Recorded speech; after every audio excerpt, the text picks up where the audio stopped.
red lights on here in Qatar as Michael Louis will lead away the field. And the lights are out as Michael Louis gets us underway here ahead of his championship rival Codzilla, as Kevin Kell will start from the back. Can he make any inroads? This is a bad start for Codzilla. Already in a turn one, Stephen Beecham dives in on the inside. Codzilla now down to P4, jousting over the podium positions with Dobo. There's a little bit of contact with the Red Bull, the lanky one now trying to look for a way through on Codzilla, as there's a lot of jousting here for positions already here on lap 1. As we've got Ollie Bean looking on the inside of Scones as we see D Summers go wide. Ollie Bean now trying to find a way through as there's contact for one of the cars. Someone's got damage here already. I'm not quite sure who it was, as Aussie D can see cars every direction. As side by side, everyone going through every corner. It's Ollie Bean has already picked up damage here, as there's cars absolutely everywhere here on lap 1.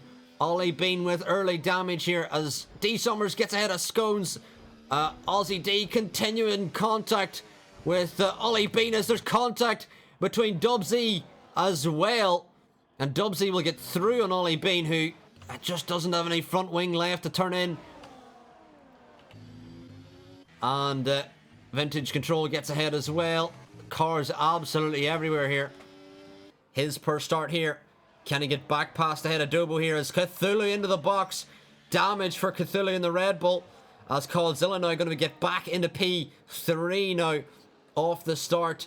But really important to note, there's already a 3.7 gap between P6 and P5. Meanwhile, Kevin Kell gets straight ahead of Aussie D with Dub Z now. Oh, what was that from Dub Z? Went to go for the inside, then switched to the outside. Very weird move there from Dub Z. Surely had the inside line, but oh no, side by side he goes with the Ferrari. Bit of wheel banging, contact with the Ferrari as they both go off, and it's a horrific rejoin from the Ferrari. Contact with Dub Z in the McLaren. As we got Stephen Beecham now into the lead of the race, goes the V-Carb, and I think that's the first time of his WHF career as Stephen Beecham leading a race now in this top 5 train that has already gapped the bottom 6 behind, as Michael Louis going to get straight into P1. Meanwhile, Codzilla going to look on the inside of Stephen Beecham here, and Stephen Beecham keeps it round the outside of the McLaren driver and keeps it ahead, maintaining that P2 position. Can he retake the lead? As it seems to be a lot of just working together here and DRS training off each other. Stephen Beecham going to retake the lead here, as Michael Louis going to retake the lead. Codzilla though going to come through on the V-Carb, and it is now your qualifying order reset, Michael Louis and Codzilla. Meanwhile, Scones on the inside now of Ty Clear cuts the inside corner. That's a 3-second time penalty for Scones, who cut too much of the track there, trying to get ahead of the Ferrari, and he picks up his first time penalty of the evening here. And the lanky one, can he finally get through on Dobo's? Dobo defends to the inside. The lanky one going to try to send it round the outside, but Dobo does enough to defend. But it may be a lovely switch back from the Sauber if he can get it to stick. Meanwhile, Michael Louis did retake the lead of the race. We have the lanky one all over the rear of Dobo now, and gonna have to back out as Dobo gonna keep it ahead of the Sauber driver. Meanwhile, it's the McLarens who are gonna work together here to try and help Codzilla pull off this undercut. I'm sure Dub now gonna give the his teammate a tow down the main straight, and Codzilla now will have a net P1. But where will Michael Louis emerge into turn 1? Dub's going to try and dive it around the outside, but just does not have the grip on those hard tyres. But this may be important in the battle for the lead, as Stephen Beecham now stuck behind Dub Z, who is not boxed yet, and may cost him time through the middle sector. As Lime in the chat says, come on brother, rooting for Michael Louis.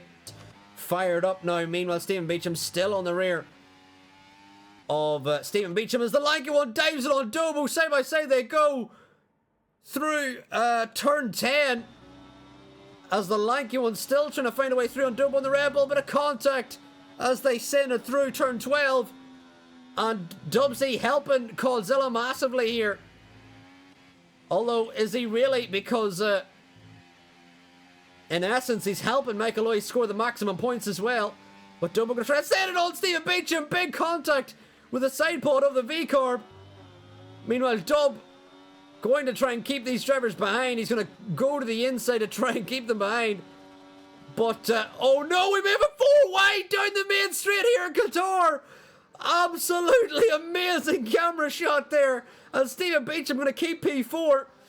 As the lanky one's still trying to find a way past Dub, but he may finally get it here.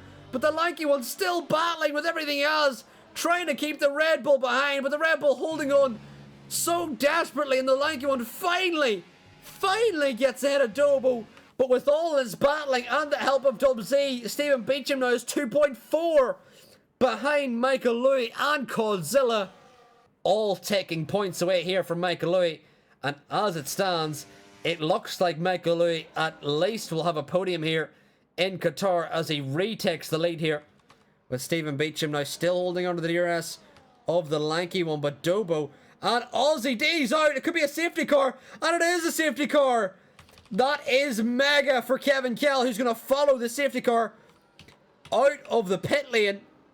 Ty Clear will get ahead of Kevin, but Kevin may not lose as much time as he thought he was going to. And this safety car massively helps Kevin Kell in the battle for victory here. Ty Clear going to come in, but Kevin Kell is going to inherit the lead here in Qatar. Absolutely amazing for the Alpine. Drive-throughs for Stephen Beecham and the lanky one. And at a point in this race, the lanky one, Stephen Beecham, looked like they were in the battle for the win. As out of the final corner, the Alpine is going to go. But can the Williams stay with the Alpine? As the Alpine looks to go to the inside to break the toe. As we all are snaking down that main straight in Qatar. Meanwhile, the lanky one all over the rear of Codzilla, who's trying to defend from the Sauber driver, who may go to the inside and look for the move into P3, but backs out, battling with the McLaren, as Dobo falling a bit back from the lanky one. The lanky one and Stephen Beecham, remember, still have to serve drive-through penalties under this restart. Meanwhile, Codzilla 9/10 back from the battle for the lead.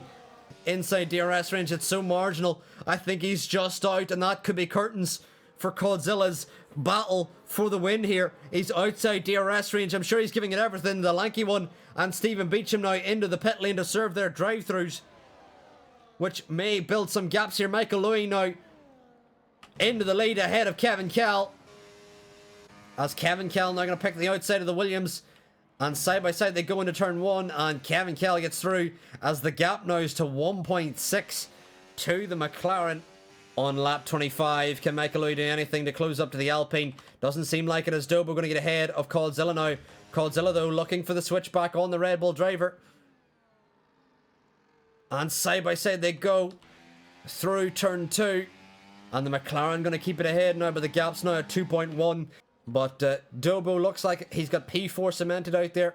Codzilla looks like he has... oh no, I spoke too soon. I was about to say he has P3 cemented, but now with that time penalty, it is a straight fight between Codzilla and Dobo for position. Dobo could pick up a podium here, which would outscore Kevin Kell by some points, but he would need a bit more, ideally. As Dobo on the inside again of Codzilla, as Dubsy gets ahead of Ty Clear. As they're both ahead of D Summers, but Dobo now into P3 as Ollie Bean battling with Scotland here. The Haas and the Mercedes down battling over P9 at this time.